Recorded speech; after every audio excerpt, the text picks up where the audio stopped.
No. Where Ray Allen was basically saying the original script was he was supposed to beat his father 16-0. Oh, and Denzel started playing. Yeah, Denzel. But Spike Lee said, you know what, just play. And then Denzel scored. Oh, shit, okay. Yeah. So props to your man for actually putting up. Yeah, because he's the best. Shout out to Denzel. Yeah. He's the GOAT. Yeah. I agree. You know, some movies About She Got. What the fuck is She Got game? Nobody wants to see that shit. People watched it. People watched the trailer. Shit. people watch the We already watched Joanna Man.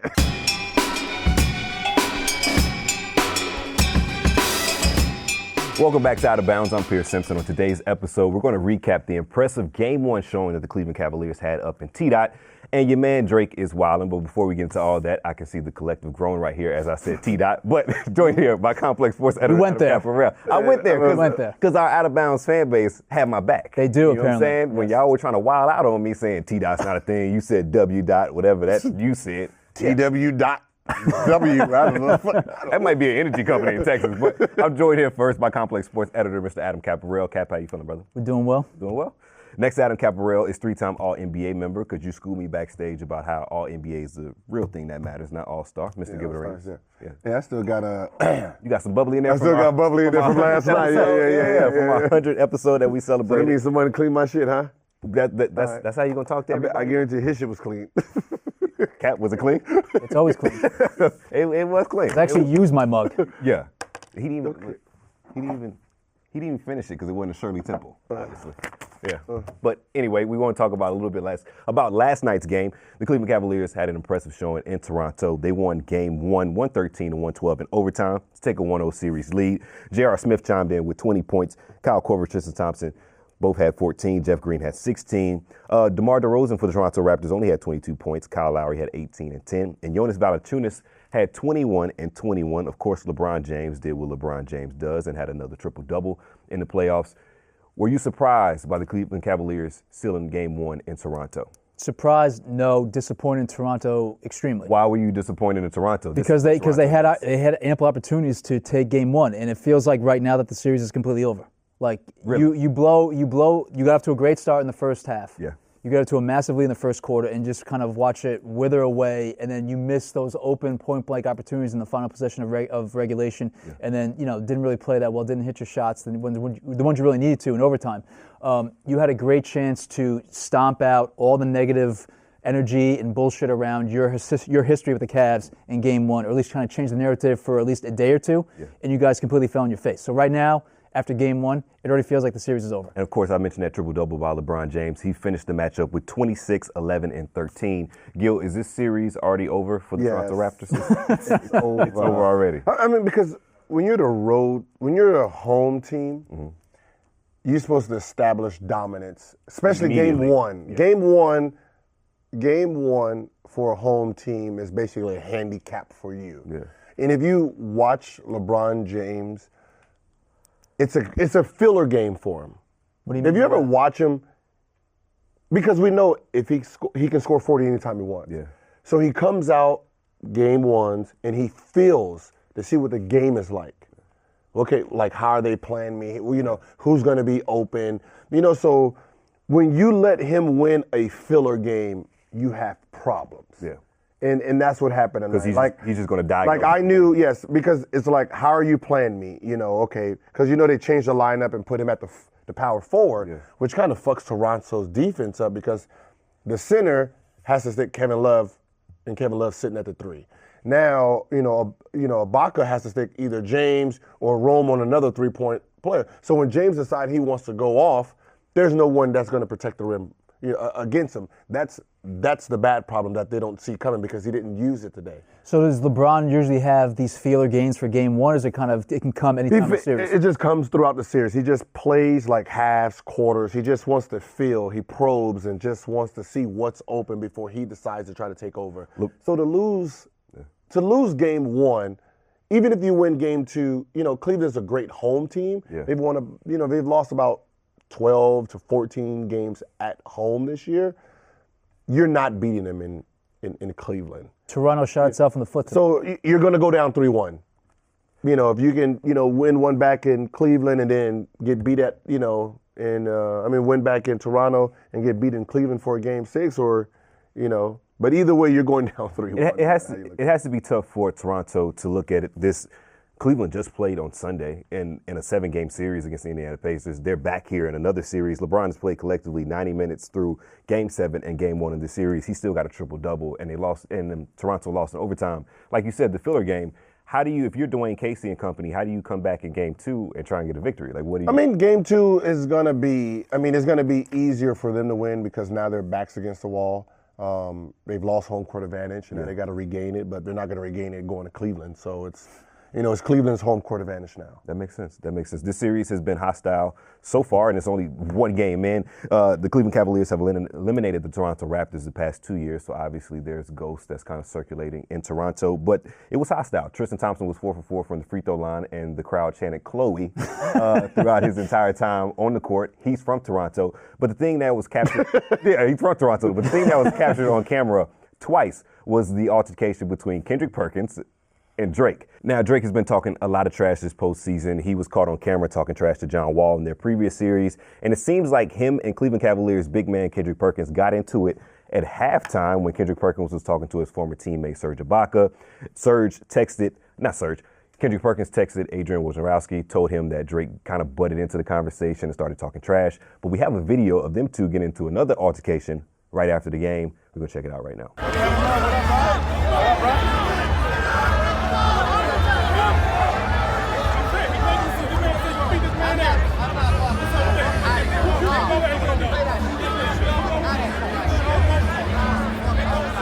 So Drake can be heard saying, "I never said that shit." Drake is reported and alleged to have called Kendrick Perkins a fucking pussy as Kendrick was talking to his former teammate in Oklahoma City, Serge Ibaka. Has Drake crossed the line in this situation? No. No? How has he not crossed the line and he's an ambassador for the Toronto Raptors? They call it a 6, right? He's the 6th man. Or T-Dot. He's the, we call T-Dot in this. I mean, I'm just saying it's the 6. He's that 6th man. He's the guy that ignites everything. He gets under everyone's skin. Is that fair? But I mean, if you're costing your team victories, that ain't for him arguing with Kendrick Perkins is not fucking. Drake jumped into the comment section on Instagram, was being petty like his normal self, saying that he was talking about Kendrick Perkins' capris, as teams wearing the custom Tom Brown suits. Do you think Drake went over the line talking to Kendrick Perkins? It's just idiotic. Like, what are you doing? Like, I mean, you're further cementing your status as the most annoying NBA fan out there right now. Like, fall back. Stop being an idiot. I'm sure we're going to have some, stupid lyric on the next album about him, like, chopping up with LeBron on the sidelines while, meanwhile, you're talking shit to all the other guys. And also, it's one thing to talk shit, but, if you're going to talk shit with a phalanx of security guards that are big and beefy like that, then, yeah, you're going to talk spicy to Kendrick Perkins, who otherwise would kick the living shit out of you in some setting with just the two of you. So that's the only reason I'm going to talk shit because I got body. I know, but it's lame, though. It's lame. It's just lame. Get in front of me.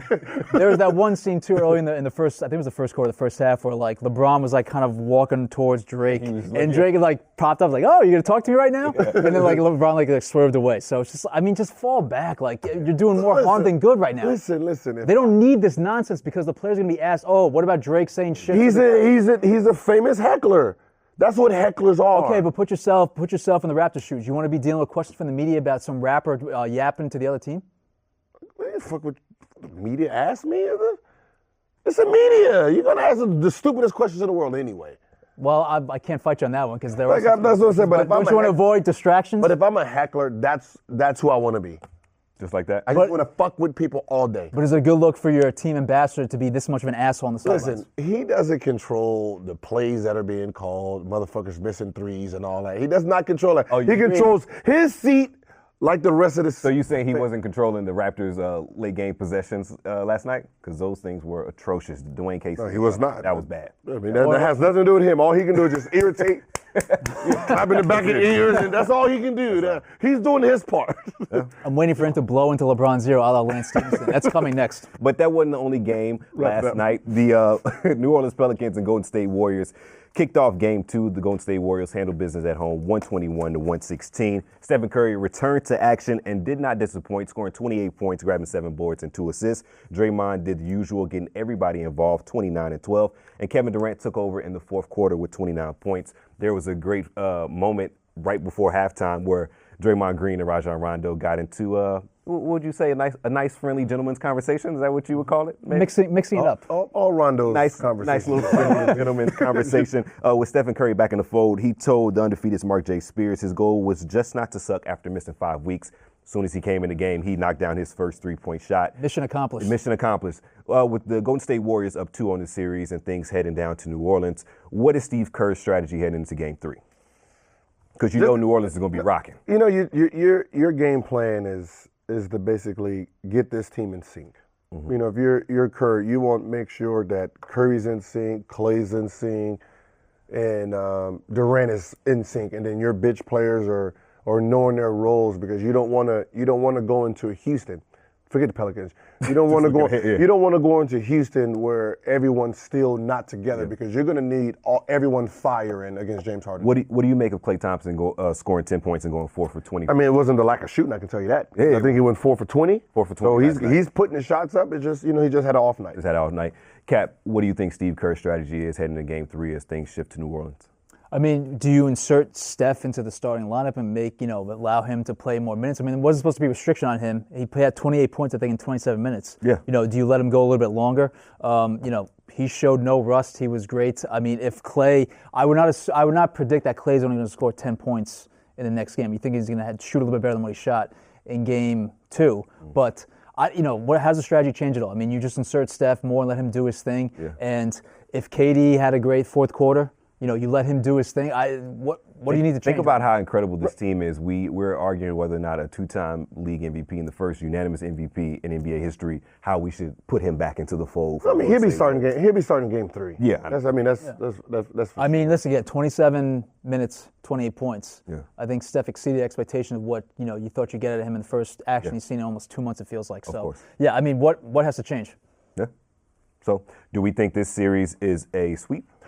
No, because as great as KD and Curry played and Draymond played, the game was still pretty close. They only lost by 5. I mean, they only won by 5. So I mean, we'll see what New Orleans has at home. We talked about Anthony Davis having to score like 40 points a night before they enter the playoffs. I mean, he hasn't really gone off yet against the Warriors. Only 25 in Game 2. So, yeah, if he's going to go off and get you 35 to 40 in Game 3 and 4 back in New Orleans, then why can't they steal it? But this is a series for like somebody like Holiday, because they have to hide. They have to hide, Curry. They have to put Curry on someone else. You can't put him on Holiday. So this is a series where Holiday gets to play against random people who are going to be a little bit slow for him. Yeah. So this is going to be a series where he averages more than. And like you said, he's a fourth quarter player, last 5-minute player. Highlight of the game was the clear outs for Rondo shooting 3-pointers, where they literally just cleared no one within 20 feet of Rondo when he was shooting 3-pointers. Tony Allen-esque. But he knocked down a couple. He did knock down a couple, but that's what you want. Yeah, no. He knocked down a couple. Fast forward to tonight's game, the number 1 seed Houston Rockets will look to secure a 2-0 lead against the Utah Jazz. Tonight, the Rockets easily beat the Utah Jazz in Game 1, 110-96. On Sunday, James Harden went off for 41 points, 8 rebounds, and 7 assists against the Utah Jazz. Of course, he got plenty of help from his supporting cast. Chris Paul finished with 17, Clint Capella 16, and PJ Tucker with 15. How can the Jazz stop the Rockets' potent offense that's been a juggernaut throughout this entire season? They can run a zone. That's about it. I mean, how they had it. I don't know if I haven't seen it in a long time.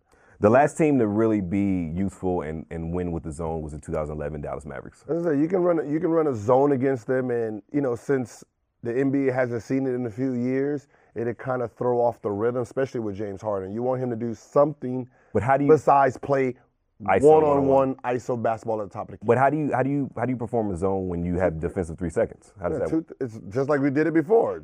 2-3, but the man just roaming. It's just roaming. Okay. He plays on the outside of the boxes, but it stops James Harden from doing. Now James Harden has to actually move other places besides the top of the key. So I guess either do a zone or do a Nancy Kerrigan and James Harden, because there's no way you're stopping. Are you trying to? I'm not advocating for violence. I'm just saying that those are your options: either zone or taking out one of James Harden's knees.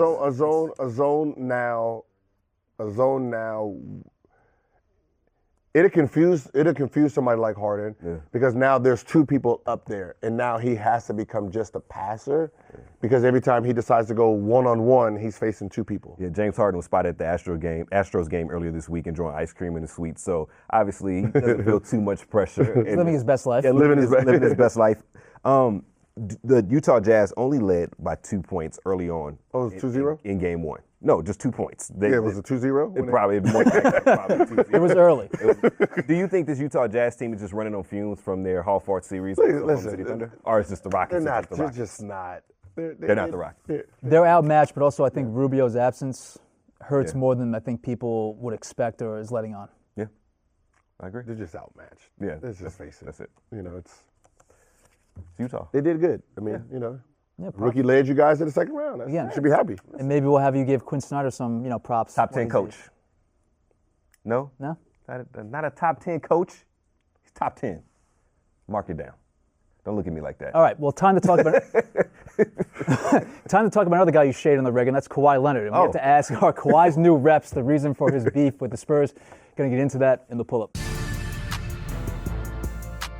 One day we're going to find out what Kawhi did to you, but we have to talk about the drama with the Spurs and Kawhi right now because in a recent ESPN feature, writers Ramona Shelburne, Michael C. Wright, with some additional reporting from Woj, attempted to make sense of the season-long drama between usually the drama-free Spurs and their reserved and very quiet star Kawhi Leonard.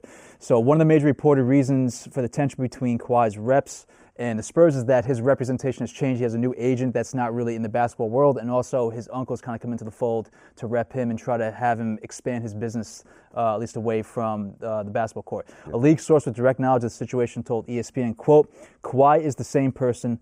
The only thing that's changed about him is the people speaking for him now, unquote.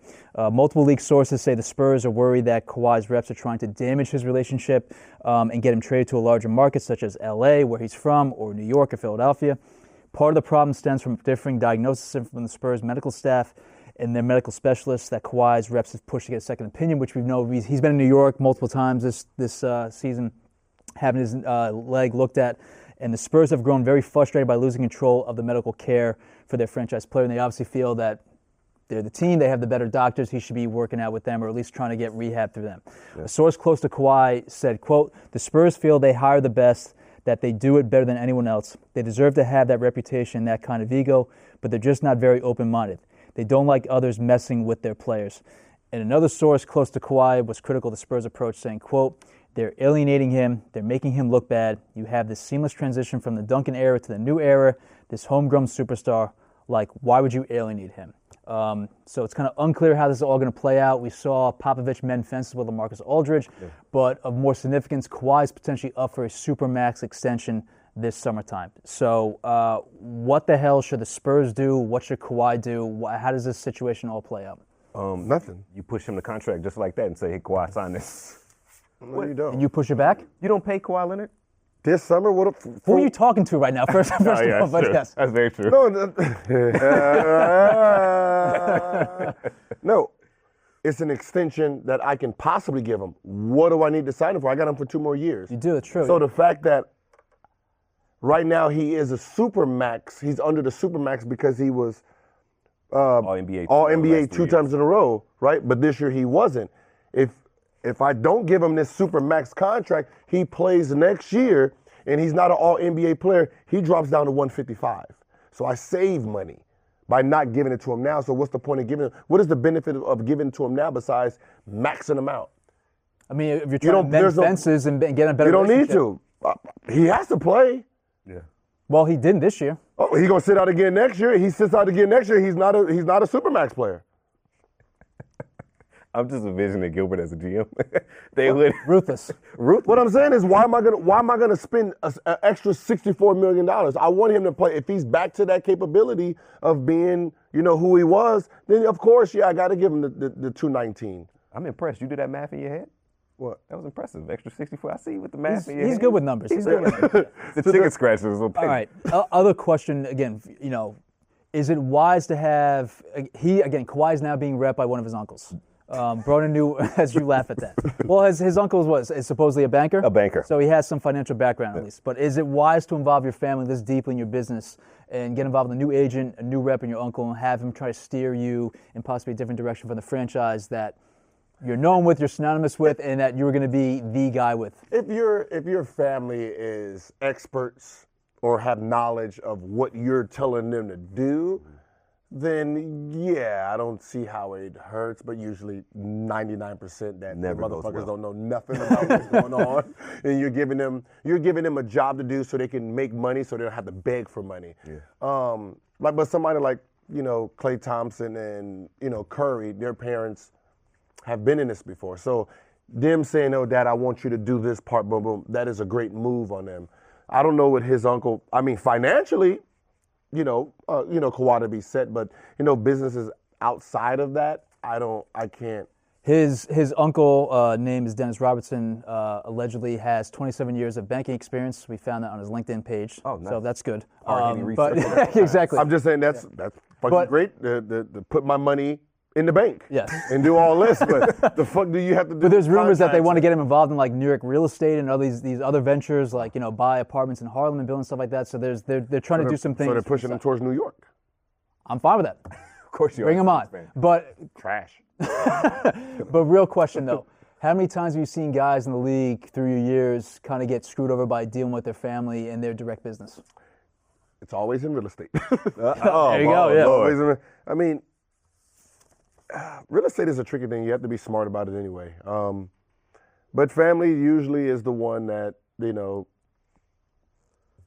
rolls you, because it's like one of those things. They've never went to school studying this stuff to really know it. Right. They just have this big idea, and you have the money, and I'm going to convince you to do it.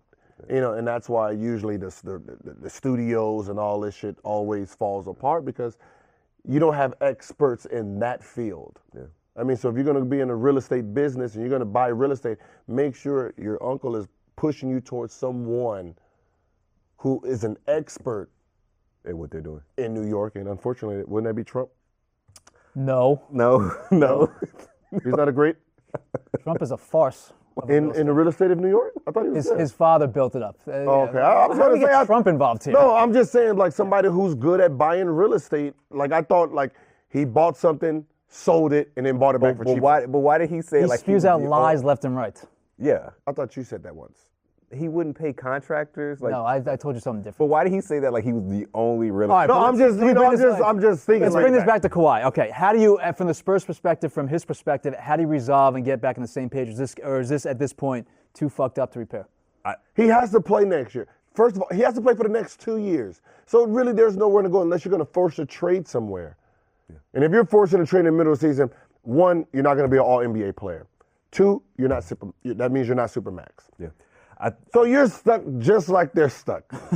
This kind of reminds me of the Kyrie Irving situation last summer with the Cleveland Cavaliers, except I think San Antonio will learn from it and just sit on Kawhi and not trade him and try and resolve this like they did with LaMarcus Aldridge, who also requested a trade this previous summer. It's just interesting that your 2 star players in a franchise that normally never has controversy, never has stories like this come out, in the past 18 months or so have both been disgruntled and wanted to leave. So is this a front office situation or is this a coaching staff situation? And I just believe you don't get rid of a player of Kawhi Leonard's talent.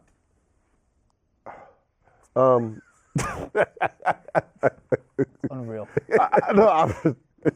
What did he do to you? Can you please acknowledge that he has talent at least? Yeah, he has talent. Okay, I'm just saying. That's not what I'm saying. I'm just saying the problem is just medical staff, and it says it in the quotes that they're so controlled on where their players are doing their business that they're not happy that he's somewhere else getting a second look or third look. And yeah, they hired the best and the best of the world. No, there's always better. There's always better. As a player. Most of the time, the people inside the organizations are not that good. Right. Because you got to remember, they're dealing with athletes once in a blue moon when you have outside doctors who's dealing with hundreds and thousands. Yes, I would imagine the doctors in New York are a little bit better than the doctors in San Antonio. No, but I don't think I'm going out on a limb with that. Don't slander me. When I got a knee surgery, I went to Mr. Glass. That was in New York. Yeah. Which hospital? I don't know. Hospital for special surgery? You know, I don't know. Gil makes a great point because sometimes teams will sit on their high horse and say, you need to work with our medical staff. But oftentimes, those same teams will send a guy to Dr. James Andrews to get his knee fixed up. So it's like you pick and choose when you want your guy to go see outside specialists or you want him to stay in house. They want to pick the outside specialist, not because they control that outside specialist. Yeah. Because if I'm paying you and I'm sending you players, you're gonna say what I want you to say compared to you. Yeah, so. I really agree. All right, keeping it moving. Wouldn't be an episode without talking about some NFL fuckery, and we have to ask, would the NFL actually play the Super Bowl in London? Time for Fair or Foul. So bring this up because Jaguars owner Saheed Khan is trying to buy Wembley Stadium, the iconic stadium in England, and he wants to host the Super Bowl there. So the billionaire recently told the BBC that if he completes the purchase, the purchase of Wembley, I should say, for $1 billion. He would ideally like to bring the world's biggest event there, including the Super Bowl and the World Cup final. He said, quote, "Our role would be to provide world-class venue. Wembley is a great stadium, and you want to get it configured to hold Super Bowl and World Cup finals." The NFL holding a premier event in London is not a new idea. This has kind of been bandied about for a while. And back in 2007, NFL Commissioner Roger Goodell said the league would consider playing the Super Bowl overseas, saying back then, quote, "There's a great deal of interest in holding a Super Bowl in London, so we'll be looking at that." Hypothetically, if a Super Bowl was played in London, it would be probably played during the afternoon, the East Coast time, morning time on the West Coast, and completely mess up the whole, usual time of Super Bowl parties and blah, blah, blah. So we know the NFL is trying to build a larger international fan base, and they hold games out there in London on the regular. But fair or foul for the idea of the NFL actually holding the Super Bowl outside the United States? Completely foul. Fair. You say fair? Why? Something different. Do something different. You want to watch the Super Bowl at 10 o'clock in the morning? I don't watch the Super Bowl anyway. That's right, I forgot. Yeah, that's a good point. Yeah. Okay. I give a fuck for. I just do something different. The Super Bowl is one of those few sporting events that kind of has the United States of America just at a standstill. Everybody watches the Super Bowl. It's one of the highest rated programs throughout the entire year. If you throw something different and have it in London where the game will be played on the West Coast in the morning and the afternoon on the East Coast, it would just throw people off. And imagine Bill Belichick complaining about having to fly all the way to London to prepare for a Super Bowl. I know they have 2 weeks, but these coaches in the NFL would be totally against it. Hey, listen, you said it. You just said it. Everybody in the United States is going to watch, period. But actually, you might as well get some new fans and some new blood into your sport. Okay, so a new fan like you, that having the game over there in London would actually pique your interest and make you tune in? Yeah. Okay. But they're the same teams that you would have watched if the game was in New Orleans. Right? But it's New Orleans. You just see New Orleans. Like London. Oh, shit. It's fucking London. Like you see, like London, you just perked up with it. What about all the trash London games that have been played in the morning time in previous seasons in the NFL? Did you watch those? No. Because they came out at 5 o'clock in the morning. 5 o'clock in the morning. Coast, yeah, I mean, I you just need new like if you want to expand the league, you have to tap into other markets. You can't just sit here and be an American. No, I agree. From a business standpoint and trying to grow the league and get like they're not gonna have any. They're not gonna have any teams out there. No, well, they keep talking about it, but I mean, all right, put it this way: it would be easier, more logistically possible to do an NFL team in London than it would for an NBA team. Yeah, too many games in the NBA. Yeah. Too many games. And there was talk, like back when you were in the league, I think there was some decent talk about the league expanding internationally. And the reason there's one reason you're not going to be able to have an international team because whatever star is over there is going to trump every star here. Yeah, it makes a good point. You mean be way more popular? Yes. Yeah. He's going to trump in numbers, and they're going to be mad that motherfucker makes so much money off the field that it fucks up America. Fucks up the American Yeah, players. but if you have an American star go over there, does he want to come back to the United States? No, I'm just saying if you have like say Odell Beckham goes there, that motherfucker be larger than life over there. Everybody. No, all right, so you're talking about a football star. I was talking about a basketball star. I'm talking about football star. Why they don't play football over there? Well, both. I mean, any type of top tier athlete that goes over there and kills, they're going to make They're going to be the dude. I mean, I think a basketball player would, but I have a tough time thinking a American football player would go over there and also all of a sudden be a big star. If you're the team, you got to remember, if he's the guy over there that represents all. I guess you're the only person there, like you can kind of capitalize everything like that. All right, so but the idea of the NFL establishing a team in London, to me, gets a hand wave. Yeah, and Pierce, the idea of having the Super Bowl in London also gets a hand wave. Hand wave. I'm going another way. I like it. Why did he try to block your hand wave? I'm going another way. He like Mutombo'd your hand wave. No. I like it that way. What did you say before we started filming? Wave hand. Yeah, wave hand, He did the turn. He's like, wave hand. But that wraps up the latest edition of Out of Bounds. For Mr. Adam Caparell, Mr. Gilbert Arenas, I'm Pierce Simpson. We'll see you tomorrow. Have a good one. This is Out of Bounds.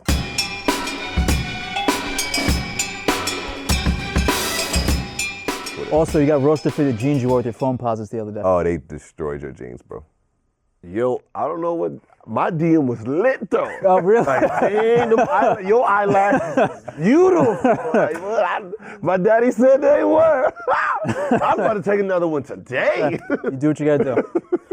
We're just relaying what we see out there. I'm just relaying what I see in my DM. Yeah. You know what? That might Your DM's a little bit different than ours. That might have been the greatest reply to any of that. Like, yo, that was amazing. I did not expect that, and it was the perfect reply. Because you can't. What can you say to that? No response. And here's the crazy part is I've seen the proof, and it's like, Yeah, true. It's, you know. Listen, I have a girl. You ain't see no proof in my phone.